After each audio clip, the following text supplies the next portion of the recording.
सभी को good evening, सभी को नमस्कार। आज का हमारा लाइव सेशन रीट एग्जाम के मात्र 10 दिन बचे हैं, 10 डेज।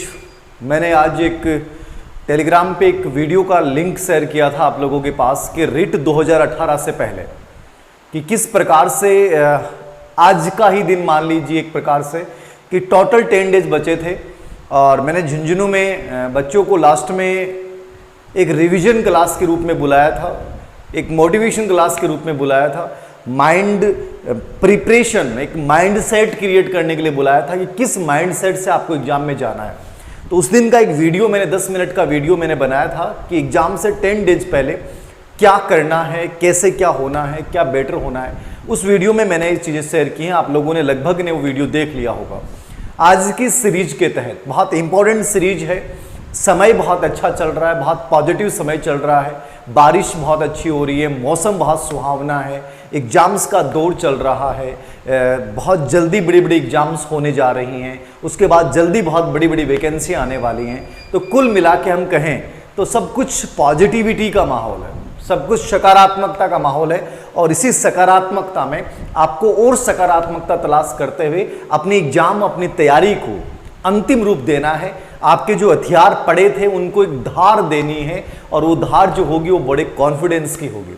आज एक बहुत महत्वपूर्ण पेपर ओल्ड टेट एग्जाम का हम सॉल्व करेंगे। उससे पहले एक इंपॉर्टेंट बिंदु आप लोगों की तरफ से नाम आया था कि सर जेरोम ब्रूनर के बारे में हल्का सा बता दीजिए।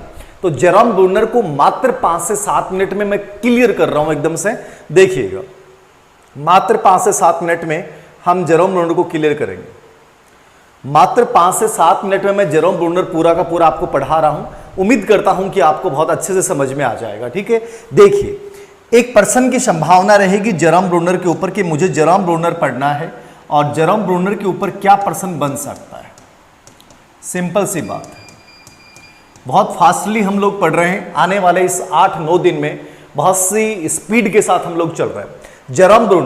जेरोम ब्रूनर के ऊपर पर्सन क्या बन सकता है। जेरोम ब्रूनर एक संज्ञानवादी है और संज्ञानवादी से महत्वपूर्ण है, इनको निर्मितवादी माना जाता है। क्या माना जाता है? निर्मितवादी माना जाता है। और निर्मितवाद में इन्होंने एक धारणा दी थी, त्रिज्य निर्मितवाद। कौन सा निर्मितवाद? त्रिज्य निर्मितवाद। मतलब ज्ञान का निर्माण बच्चा एक विशिष्ट वातावरण में करता है, कि बच्चा ज्ञान का निर्माण एक विशिष्ट वातावरण में करेगा। इसको इसने जो नाम दिया था वो दिया था त्रिज्य निर्मितवाद। इनको संरचनात्मक अधिगम का प्रतिपादक भी माना जाता है। संरचनात्मक अधिगम, ठीक है। संप्रति प्रतिमान कॉन्सेप्ट, संप्रति प्रतिमान इन्होंने दिया था। आपका स्केप फोल्डिंग का जो विचार है वो सबसे पहले, स्केप फोल्डिंग का विचार सबसे पहले इन्होंने दिया था, लेकिन आता वाइगोत्स्की है, क्योंकि वाइगोत्स्की ने उसको लोकप्रिय बनाया था। वाइगोत्स्की ने क्या बनाया था? लोकप्रिय बनाया था। लेकिन ये कॉन्सेप्ट जेरोम ब्रूनर के थे। तो जेरोम ब्रूनर की बात करेंगे तो पहली चीज याद रखनी है, त्रिज्य निर्मितवाद। ज्ञान बच्चा निर्मित करता है एक विशिष्ट वातावरण में, याद रखना। संरचनात्मक अधिगम सिद्धांत कि बच्चा एक एक्टिव है, सक्रिय विद्यार्थी है और उसको ज्ञान निर्माण करने के अवसर मिलने चाहिए। बच्चा जिज्ञासु स्वभाव का है, इसलिए बच्चे को ज्ञान की संरचना का मौका मिलना चाहिए। संप्रति प्रतिमान कॉन्सेप्ट अटेनमेंट मॉडल इन्होंने दिया था, जो आगमन चिंतन पे बल देता है। किसे बल देता है? आगमन चिंतन पे बल देता है। तो आगमन चिंतन को इन्होंने बहुत महत्वपूर्ण माना था। और इसके फोल्डिंग की अवधारणा सबसे पहले इन्होंने ही दी थी, याद रखना। लेकिन एग्जाम में जितने भी प्रश्न आते हैं इसके फोल्डिंग के, वो वाइगोत्स्की के आते हैं। इसके अलावा एक शब्द याद रखना, सर्पिलाकार पाठ्यक्रम। सर्पिलाकार पाठ्यक्रम की चर्चा किसने की है? तो सर्पिलाकार पाठ्यक्रम का शब्द जहां भी आएगा, सर्पिलाकार पाठ्यक्रम का मतलब था कि ब्रूनर ने शब्द का प्रयोग किया। एग्जाम में केवल सर्पिलाकार पाठ्यक्रम शब्द आया है, लेकिन आपको यह भी याद रखना है कि जेरोम ब्रूनर जहां आएगा, सर्पिलाकार पाठ्यक्रम का मतलब है कि बच्चे के पूर्व अनुभव से जोड़ते हुए, बच्चे के पूर्व अनुभव से जोड़ते हुए ज्ञान का निर्माण करना, यह सर्पिलाकार पाठ्यक्रम होता है। तो ये कुछ बेसिक कॉन्सेप्ट थे, याद रखना।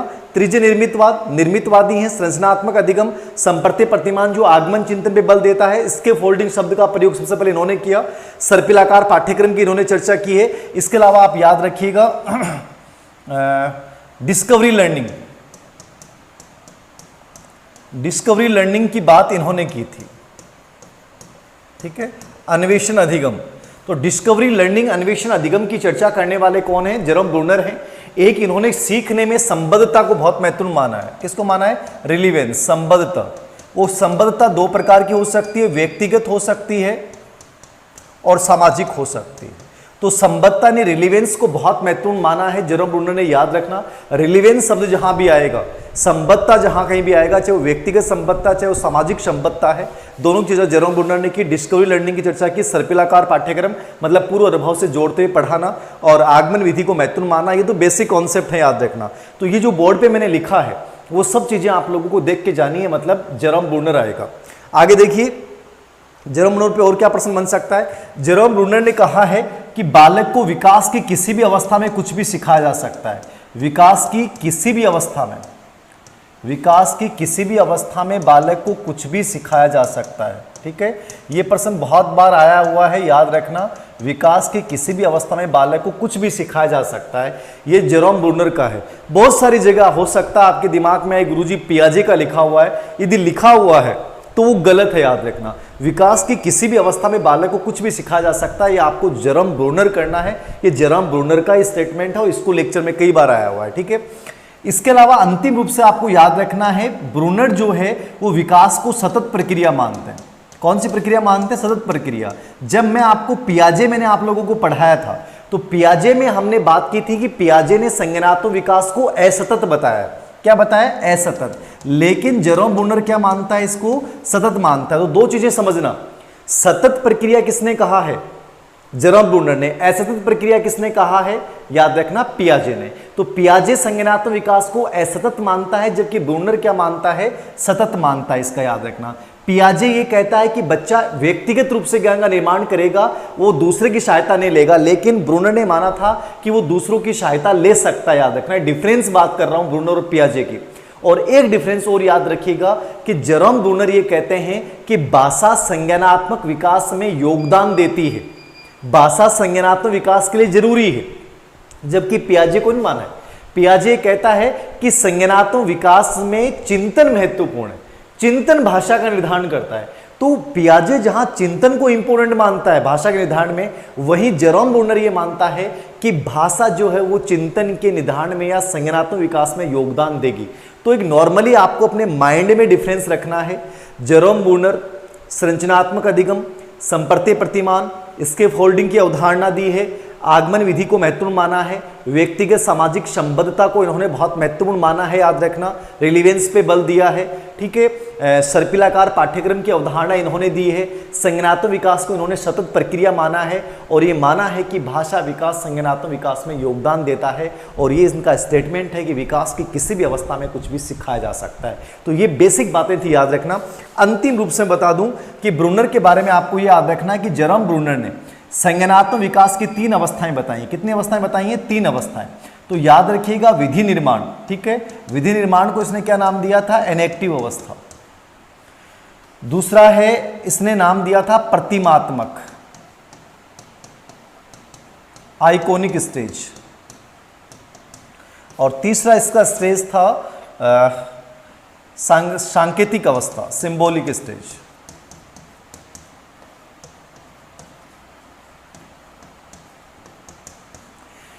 जहां पियाजे संज्ञानात्मक विकास को 4 अवस्थाओं में डिवाइड करता है, वहीं जेरोम ब्रूनर विकास की केवल 3 अवस्था मानता है। याद रखिएगा कौन कौन सी? विधि निर्माण अवस्था, इनएक्टिव अवस्था। क्या बोलेंगे इसको? इनएक्टिव, इनएक्टिव अवस्था। ठीक है, और इसको सक्रिय प्रतिनिधान भी बोल सकते हैं। यह कहता है कि 0 से 3 वर्ष के मध्य जो बच्चा होता है वो क्रियाशील होकर ज्ञान का निर्माण करता है। वस्तु को पकड़ेगा, वस्तु को छुएगा, वस्तु को फेंकेगा, तो वो ज्ञान का निर्माण कैसे कर रहा है? वस्तु को पकड़ना, छूना, मतलब गामक क्रिया या क्रियाशील होकर सीखता है। तो आपको इतना याद रखना है कि जहां बच्चा गामक क्रिया करके कोई भी चीज को सीखता है, वो अवस्था कौन सी है? विधि निर्माण अवस्था, 0 से 3 वर्ष। प्रतिमात्मक अवस्था, आइकॉनिक स्टेज, ये होती है नॉर्मली 4 से 8 वर्ष। कुछ विद्वानों ने इसे 2 से 7 वर्ष से माना है, कार्यकाल के चक्कर में नहीं पढ़ना आपको। आइकॉनिक स्टेज जो होती है वो वास्तविक विकास की अवस्था होती है, जहां बच्चा कोई भी चीज को प्रत्यक्षीकरण द्वारा, जैसे आपने मुझे देखा और मेरे से सीखा, मैं किसी चीज को देखकर सीख रहा हूं, ये मेरी आइकॉनिक स्टेज है, ये प्रतीकात्मक अवस्था है, जिसको इसने एक नाम और दिया था अनुप्रतीकात्मक। तो ये आप याद रखिएगा, प्रतिमात्मक आइकॉनिक 2 से 7 वर्ष माना है कुछ विद्वानों ने, नॉर्मली 4 से 8 वर्ष होता है। और यहां बच्चा प्रतिमाओं के माध्यम से और वास्तविकता के माध्यम से सीखता है, यानी किसी चीज को मैं मूर्त रूप से देखकर सीखूंगा, ये अवस्था कौन सी होगी? प्रतिमात्मक। और ये जो सांकेतिक है, सिंबॉलिक स्टेज, ये विकास की सबसे श्रेष्ठ अवस्था होती है। 8 से 13 वर्ष का कार्यकाल माना जाता है। ये बौद्धिक विकास की सबसे श्रेष्ठ अवस्था मानी थी जेरोम ब्रूनर ने, और इसने कहा था कि बालक जो है यहां अपने विचारों को संकेतों के माध्यम से व्यक्त करता है, सिंबल्स के माध्यम से व्यक्त करता है। तो ये सबसे श्रेष्ठ अवस्था है। कौन सी अवस्था है ये? सबसे श्रेष्ठ अवस्था, सांकेतिक अवस्था, सिंबॉलिक स्टेज, 8 से 13 वर्ष, जहां अपने अनुभवों को संकेतों के माध्यम से व्यक्त करेगा, याद रखना, ठीक है। अब ब्रूनर जो है वो कंप्लीट है। ब्रूनर के बारे में यही चीजें हैं, तीनों अवस्थाएं याद रख के जाएं। अवस्थाओं का मतलब क्या है? पहली अवस्था में गामक क्रिया, दूसरी अवस्था में प्रत्यक्षीकरण वास्तविकता की अवस्था, और तीसरी अवस्था में वो श्रेष्ठ अवस्था जहां अपने विचारों को संकेतों के माध्यम से, प्रतीकों के माध्यम से व्यक्त करेगा, ठीक है। आगमन विधि याद रखना, इसके फोल्डिंग याद रखना, सर्पिलाकार पाठ्यक्रम याद रखना, व्यक्तिगत संबद्धता, सामाजिक संबद्धता याद रखना, और एक शब्द और यूज किया था इसने, अंतर्दर्शी चिंतन, ठीक है, तात्कालिक चिंतन। तो अंतर्दर्शी चिंतन या तात्कालिक चिंतन के उदाहरण किसके? जेरोम ब्रूनर की है। मेरे अकॉर्डिंग कंप्लीट है, मेरे अकॉर्डिंग कंप्लीट है, ठीक है। हाँ, खोज अधिगम निर्मित, त्रिज निर्मितवाद, ठीक है। सतत असतत दोनों मानते हैं, कौन? नहीं, पियाजे सिर्फ असतत मानता है। पियाजे में आपको असतत करना है और ब्रूनर केवल सतत मानता है। स्कीमा समझाइए थोड़ा सा प्लीज। नीतू जी आपने कह दिया है तो मैं समझा देता हूँ, बाकी मैंने स्कीमा बहुत बार बताया हुआ है। स्कीमा एक बौद्धिक ढांचा है, एक ज्ञान की इकाई है। आप किसी भी वस्तु को देखते हैं, उसका प्रत्यक्षीकरण करते हैं, उसको समझते हैं, उसको जानते हैं, ये स्कीमा है।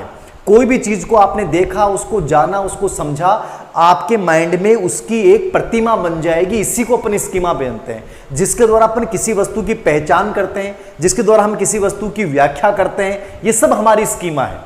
तो मानसिक संरचना जो बनती हैं उन सब को स्कीमा बोलते हैं। किसी वस्तु के बारे में अपन सूचनाओं को एकत्रित करते हैं, ये भी हमारी क्या होती है? स्कीमा होती है।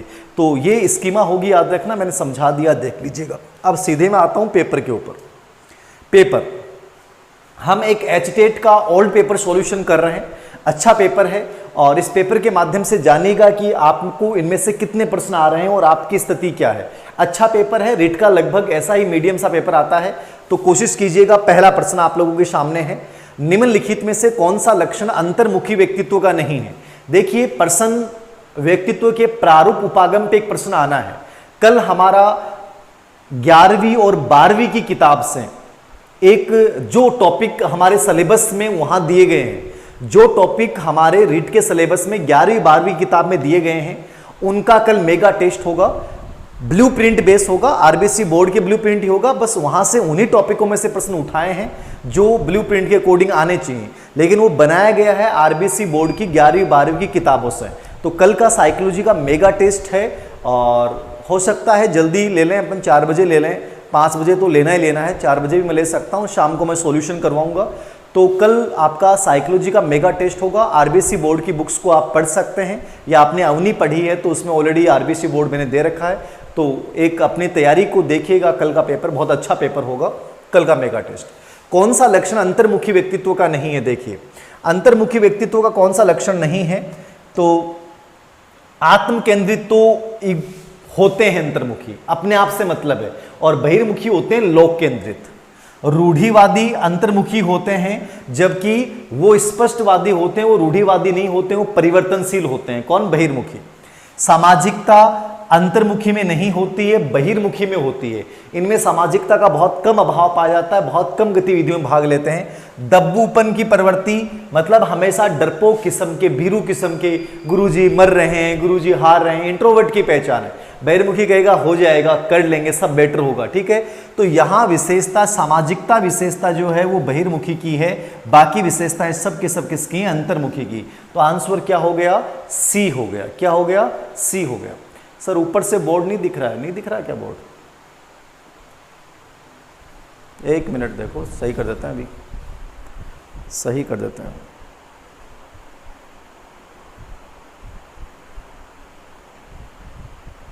आप देखिएगा मेरे अकॉर्डिंग दिख जाएगा।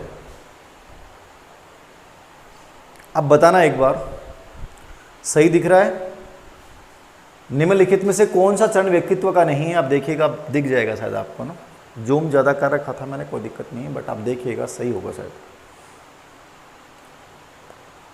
और आप दोबारा देखो, सही होगा, अब तो दिख रहे होगा। पॉलिना प्रभाव बता रखा है, कई बार बता रखा है, कई बार बता रखा है। नहीं दिख रहा अभी भी? कौन सा लक्षण मेरे को दिख रहा है? इसमें तो सही दिखा रहा है, इसमें सही दिखा रहा है।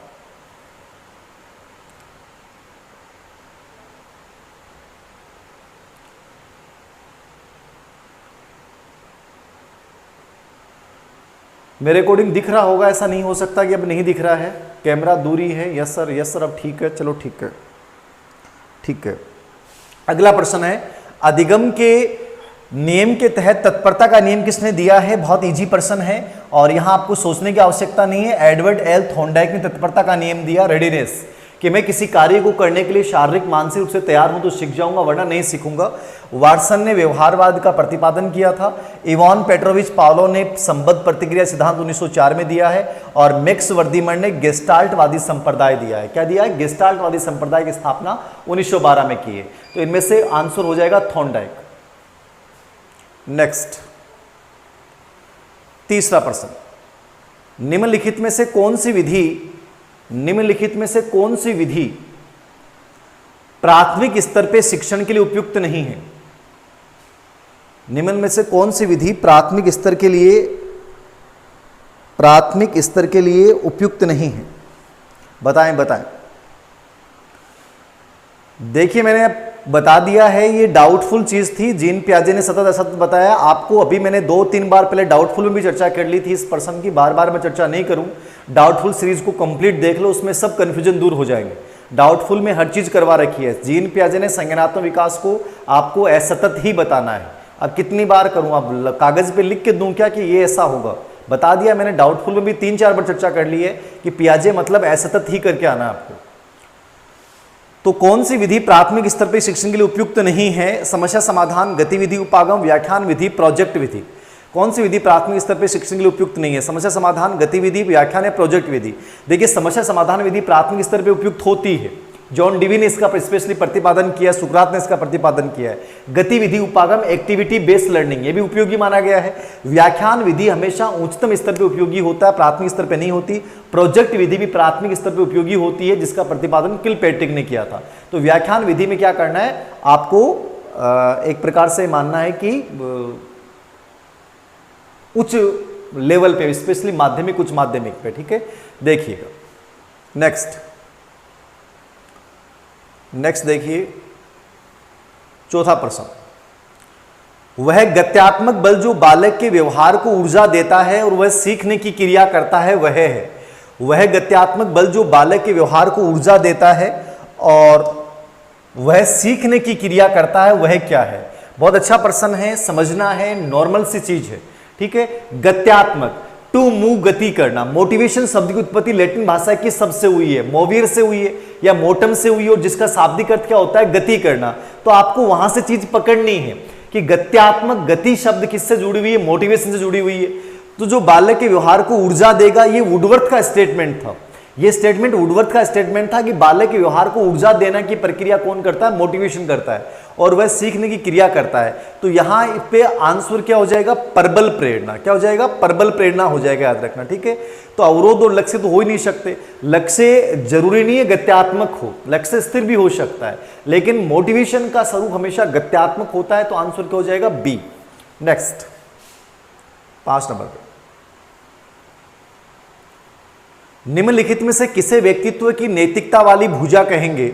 आप में से कई बच्चे कह रहे हैं सर ब्लूम टेक्सोनॉमी समझा दो। तो ब्लूम टेक्सोनॉमी पे मॉर्निंग में अपन सेशन रख लेंगे 7-7:30 बजे के आसपास। 7:30 बजे एक क्लास रख लेंगे मॉर्निंग में। कल 7:30 बजे चर्चा कर लेंगे ब्लूम टेक्सोनॉमी के ऊपर। निम्नलिखित में से किसे व्यक्तित्व की नैतिकता वाली भुजा कहेंगे? इंपॉर्टेंट पर्सन है।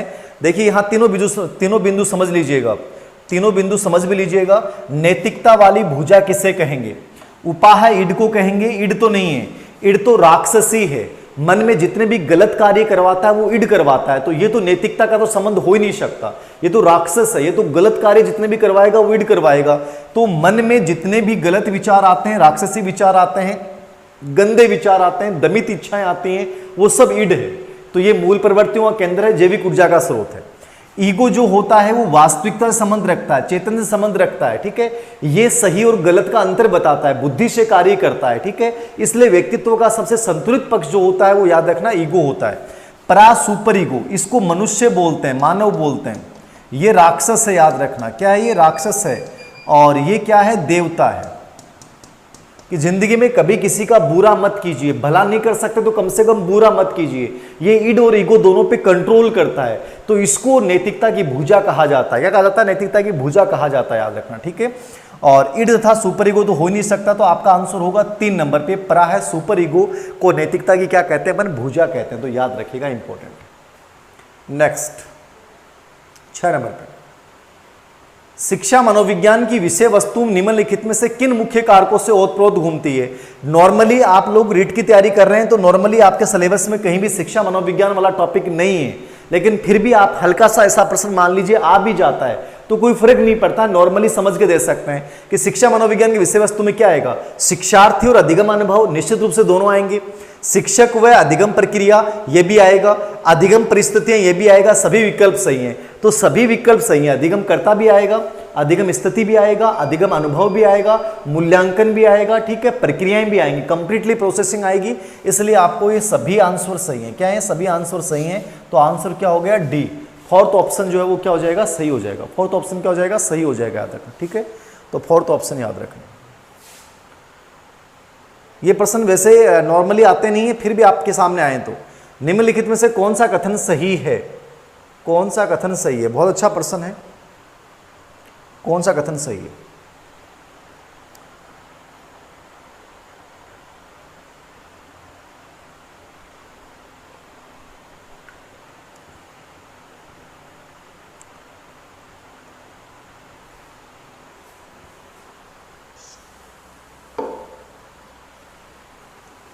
बहुत ही बढ़िया प्रश्न है, देखिएगा। परिपक्वता, परिपक्वता आपकी एक प्रकार से शारीरिक क्रिया है, ग्रोथ का रूप कह सकते हैं। ये अपने आप चलने वाली प्रक्रिया है, स्वाभाविक रूप से चलने वाली प्रक्रिया है, स्वतः चलने वाली प्रक्रिया है, याद रखना। और ये एक प्रकार से वंशानुक्रम से संबंध रखती है, याद रखना। अब यहां प्रश्न पूछ रहा है कौन सा कथन सही नहीं है, तो कौन सा कथन सही, कौन सा कथन सही है ये पूछ रहा है। अब ये समझ ले रहा, ठीक है। परिपक्वता में अभ्यास का महत्व होता है, याद रखना। मैंने टेबल बना रखी है, उसमें क्लियर लिख रखा है अधिगम और परिपक्वता में अंतर। परिपक्वता अधिगम को प्रभावित करता है, लेकिन परिपक्वता अधिगम में स्थायी परिवर्तन नहीं लाता है। और वहां लिख रखा है अभ्यास और अभिप्रेरणा का महत्व अधिगम में होता है, परिपक्वता में अभ्यास का महत्व नहीं होता, क्योंकि परिपक्वता अपने आप चलती है। परिपक्वता एक शारीरिक क्रिया है, निश्चित रूप से शारीरिक क्रिया है। परिपक्वता मृत्यु पर्यंत चलती, कभी नहीं चलता। अधिगम और विकास मृत्यु पर्यंत चलेंगे, परिपक्वता निर्धारित समय तक चलती है। परिपक्वता में केवल मात्रात्मक बदलाव आते हैं, गलत बात है। परिपक्वता में गुणात्मक बदलाव भी आते हैं, ठीक है ना। आप में मानसिक परिवर्तन, संवेगात्मक परिवर्तन भी परिपक्वता का पार्ट होते हैं। तो परिपक्वता को केवल आप मात्रात्मक नहीं कह सकते, परिपक्वता में गुणात्मक परिवर्तन भी शामिल होते हैं। तो यहाँ पे जो सही कथन है परिपक्वता के बारे में केवल वो ये है कि ये फिजिकल, शारीरिक क्रिया के संदर्भ में इसका मुख्य रूप से प्रयोग होता है, ठीक है। तो बी आंसर क्या हो गया, बी।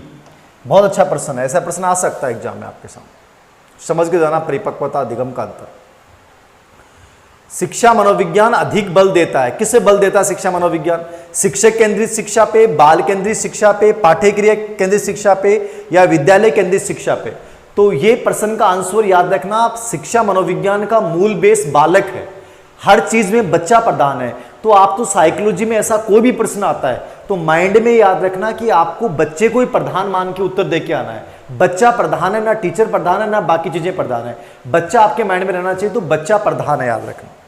9 नंबर, निम्नलिखित में से कौन सा उत्तर बाल्यावस्था का लक्षण है, बाल्यावस्था का लक्षण कौन सा है बताइए।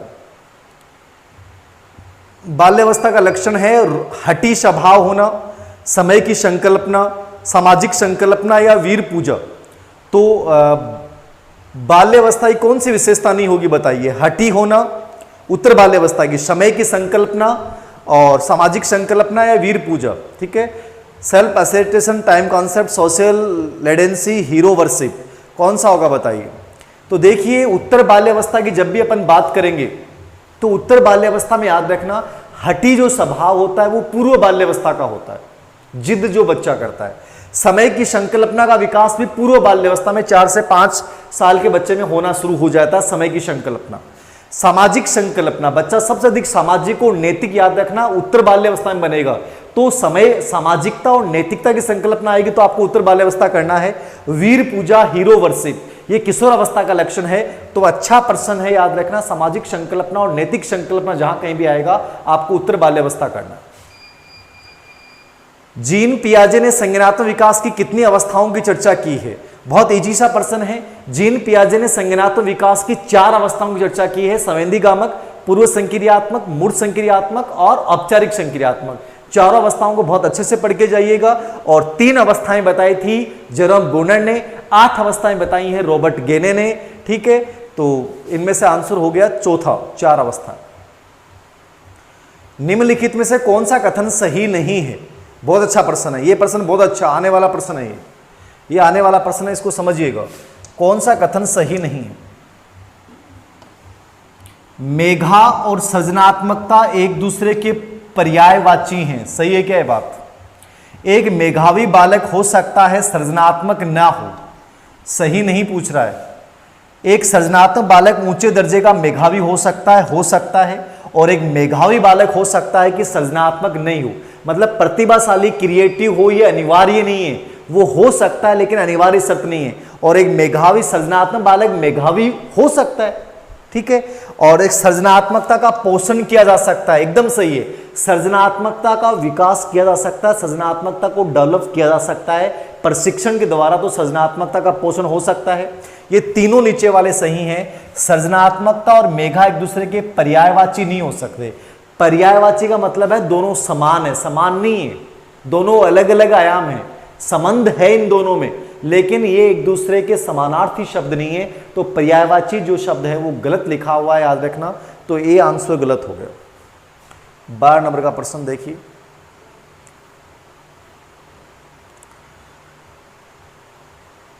सह पाठ्यगामी गतिविधियां क्यों आयोजित की जानी चाहिए? सह पाठ्यगामी गतिविधियां कि को-क्यूरिकल एक्टिविटीज हमें क्यों आयोजित करनी चाहिए, उनका क्या फायदा है? ये संस्था की प्रसिद्धि में सहायक है, छात्र के समग्र विकास में सहायक है, ये शुल्क लेने को न्यायोचित ठहराने में सहायक है, उन विद्यार्थियों के लिए महत्वपूर्ण है जो अध्ययन में रुचि नहीं रखते। देखो सिंपल सा है, तीनों में कहीं ना कहीं आंशिक सत्यता हो सकती है, लेकिन आपको एक बेटर आंसर सिलेक्ट करना है। पाठ्य सहगामी गतिविधियों का उद्देश्य है सर्वांगीण विकास, ऑलराउंड डेवलपमेंट। तो बी आंसर हो जाएगा छात्र के समग्र विकास में शायद। निम्नलिखित में से कौन सा आयाम मानसिक विकास के तहत आता है? बहुत अच्छा प्रश्न है कि मानसिक विकास के तहत कौन सा आयाम आएगा? भाषा, आकार, अनुराग या ईमानदारी? अनुराग और ईमानदारी। अनुराग तो सवेंग है, ईमानदारी क्या है? नैतिकता में आएगा। आकार, सेफ, ये भी एक प्रकार से वैसे इसको आप मान सकते हो, सेफ को, सेफ का ज्ञान होना, आकार का ज्ञान होना संज्ञानात्मक में, लेकिन यहां इन दोनों के अकॉर्डिंग अपन देखें तो ज्यादा सही आंसर है भाषा। भाषा मानसिक विकास की एक बहुत महत्वपूर्ण कड़ी मानी जाती है। भाषा विचार को अपन मानसिक विकास में शामिल करते हैं, तो यहां ज्यादा सही आंसर है भाषा और आकार में से भाषा मानसिक विकास का पार्ट है। क्या है? भाषा मानसिक विकास का पार्ट। नेक्स्ट, किस बुद्धि लब्धि स्तर का बालक सामान्य बुद्धि वाला कहलाता है? तो नॉर्मल पर्सन है, 90 से 109 होगा, याद रखना है। तो नॉर्मल पर्सन, इसकी वजह चर्चा नहीं करूंगा। मानसिक वृद्धि और विकास निम्नलिखित में से किस कारक द्वारा नियंत्रित है? मतलब हमारा बुद्धि और विकास दोनों, इनमें से कौन से कारक द्वारा कंट्रोल्ड होते हैं? आनुवांशिकता व पर्यावरणीय कारक, केवल पर्यावरणीय कारक, इनमें से कोई नहीं। तो 2 नंबर का आंसर सही हो जाएगा, आनुवांशिकता और पर्यावरण। चाहे व्यक्तित्व की पूछ ले, चाहे बुद्धि की पूछ ले, चाहे विकास की पूछ ले, तीनों का सेम आंसर होगा, याद रखना। तीनों किसका परिणाम है सेम रूप से? तो आपको आनुवांशिकता और वातावरण दोनों करना है। कौन बालक में नैतिक मूल्यों के विकास में सबसे महत्वपूर्ण भूमिका निभाता है? अच्छा प्रश्न है। नैतिक विकास पे आपसे अप्लाइड प्रश्न ऐसा पूछ सकता है। प्रार्थना सभा निश्चित रूप से करेंगी, सही समाजीकरण ये भी करेगा, बुद्धि भी नैतिक विकास में कहीं ना कहीं उपयोगी मानी गई है कि माना गया है कि जो मंद बुद्धि बालक होते हैं उनमें नैतिकता का विकास नहीं पाया जाता है, इसका मतलब बुद्धि नैतिकता के विकास में उपयोगी है। तो ऑप्शन क्या हो जाएगा, सभी विकल्प सही है। क्या है, सभी विकल्प सही।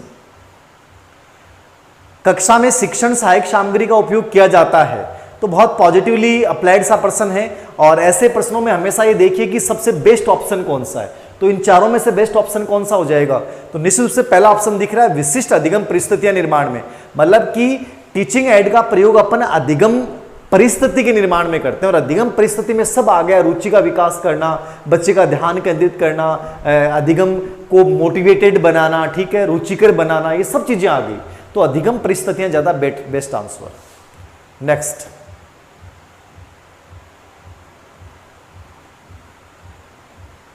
सर दिखाई नहीं दे रहा, कम दिखाई दे रहा है, पेपर है तो ओल्ड पेपर है इसलिए थोड़ा कम दिखाई दे रहा होगा। 98 नंबर का प्रश्न देखिए, कौन सा आंतरिक अभिप्रेरणा का उदाहरण है। 1% डेफिनेटली आएगा आंतरिक और बाह्य अभिप्रेरणा पे, समझ के जाइएगा। आंतरिक अभिप्रेरणा मतलब जिस कार्य को मैं खुद की इच्छा से करता हूं, और जिस कार्य को मैं प्रशंसा, पुरस्कार, दंड, प्रतिस्पर्धा, परिणाम की वजह से करूंगा, वो बाह्य अभिप्रेरणा होगी। तो एक एग्जाम्पल पूछेगा, डेफिनेटली आता है यहां से प्रश्न, रिट में भी आएगा, याद रख के जाना। इनमें से कौन सा उदाहरण आंतरिक अभिप्रेरणा का उदाहरण है, याद रखना। तो एक विद्यालय फुटबॉल टीम में चयन होना, तो ये परिणाम है। ये क्या है, परिणाम। परिणाम जहां आ जाएगा उसको बाह्य मोटिवेशन माना जाएगा। स्वयं के लिए समस्या का समाधान करना, स्वयं के लिए करना, तो ये सेल्फ मोटिवेशन है। जन्मदिन पर पोशाक मिलना बाह्य मोटिवेशन है। सभी विकल्प सही है, नहीं है, बी ऑप्शन सही हो जाएगा। स्वयं के लिए समस्या का समाधान करना, मैं खुद के लिए कोई कार्य कर रहा हूं, ये इंटरनल मोटिवेशन। 19 नंबर, गेने ने अपनी पुस्तक द कंडीशन ऑफ लर्निंग में सीखने कितने प्रकार बताए। अभी मैंने चर्चा की थी, कंडीशन ऑफ लर्निंग अधिगम की शर्तें इंपॉर्टेंट हैं। 8 के 8 प्रकारों के नाम याद करके जाना, सीक्वेंस में याद करके जाना, और 8 का मतलब क्या होता है मेरा यूट्यूब पे करवाया हुआ है वीडियो, रॉबर्ट के ने, देख सकते हैं, मैं चर्चा नहीं करूंगा। वह अवस्था जब बालक अपने अभिभावकों के साथ सबसे कम आनंदित होता है, तो किसका संबंध किससे है। बहुत अच्छा प्रश्न है। बच्चा अपने पेरेंट्स के साथ सबसे कम आनंद महसूस कर रहा है, इसका मतलब बच्चे का कौन सा विकास सही नहीं है। यह प्रश्न अप्लाइड प्रश्न है, बहुत अच्छा प्रश्न है, याद रखना कि बालक वह अवस्था जिसमें बच्चा सबसे कम आनंदित महसूस करता है, इसका मतलब वो विकास कौन सा होगा, शारीरिक विकास, सामाजिक विकास, भाषा विकास या सामाजिक विकास। तो डी ऑप्शन सही हो जाएगा, सोशल डेवलपमेंट। मतलब मम्मी पापा या पेरेंट्स के साथ सहज महसूस नहीं करता, मतलब सामाजिक विकास उसका अच्छा नहीं हुआ। कौन से पर्यावरणीय कारक व्यक्तित्व को प्रभावित करते हैं, सबके सब करते हैं। सामाजिक कारक भी करेंगे, सांस्कृतिक कारक भी करेंगे, आर्थिक कारक भी करेंगे, सभी विकल्प सही हैं। तो एक प्रश्न आ सकता है व्यक्तित्व को प्रभावित करने वाले कारक में, वंशानुक्रम, वातावरण 2 मुख्य कारक हैं, बाकी अंतःस्रावी ग्रांथियां, शारीरिक रचना व स्वास्थ्य, मूल प्रवृत्तियां, ये जितने भी कारक हैं, परिवार, विद्यालय, समाज, सब आ गए। कौन सा कथन सही नहीं है, वृद्धि और विकास 2 अलग अलग आयाम हैं, सही है। वृद्धि जीवन पर्यंत चलती है, वृद्धि विकास की प्रक्रिया का एक भाग है, विकास सतत प्रक्रिया है। देखिए बाकी सब सही है। ग्रोथ डेवलपमेंट 2 आयाम हैं, दोनों एक दूसरे के पूरक हैं, प्रभावित भी करते हैं, लेकिन आयाम 2 हैं, एक नहीं है। वृद्धि जीवन पर्यंत चलती एकदम गलत बात है। वृद्धि केवल किशोरावस्था चलेगी, विकास जीवन पर्यंत चलता है। वृद्धि विकास की प्रक्रिया का एक भाग है, ये भी सही है। विकास सतत प्रक्रिया है, विकास जीवन पर्यंत चलता सतत प्रक्रिया, सही है एकदम से। निश्चित रूप से सब बढ़िया होगा, मस्त रहोगे। तो समानांतर खेल क्या है। समानांतर खेल का मतलब होता है कि जैसे एक बच्चा खेल रहा है तो दूसरा बच्चा उसके बराबर लेवल में खेलेगा, उसको अपन समानांतर गेम बोलेंगे, ठीक है। तो इसमें क्या हो जाएगा, अलग अलग खेलना होता है। समानांतर खेल का मतलब क्या होता है, अलग अलग खेलना, कि 2 बच्चे यहां खेल रहे हैं, 2 बच्चे यहां खेलेंगे, तो ये समानांतर खेल होता है। निम्नलिखित में से कौन सी कार्य सूचक क्रिया भावात्मक पक्ष की नहीं है। तो ये ब्लूम टेक्सोनोमी अपन सुबह चर्चा कर लेंगे। ब्लूम टेक्सोनोमी पे कंफर्म तो नहीं है, मोस्ट चांसेज हैं, बाकी देखूंगा। स्वीकार करना, आज्ञा पालन करना, प्रभावित करना या फर्क करना।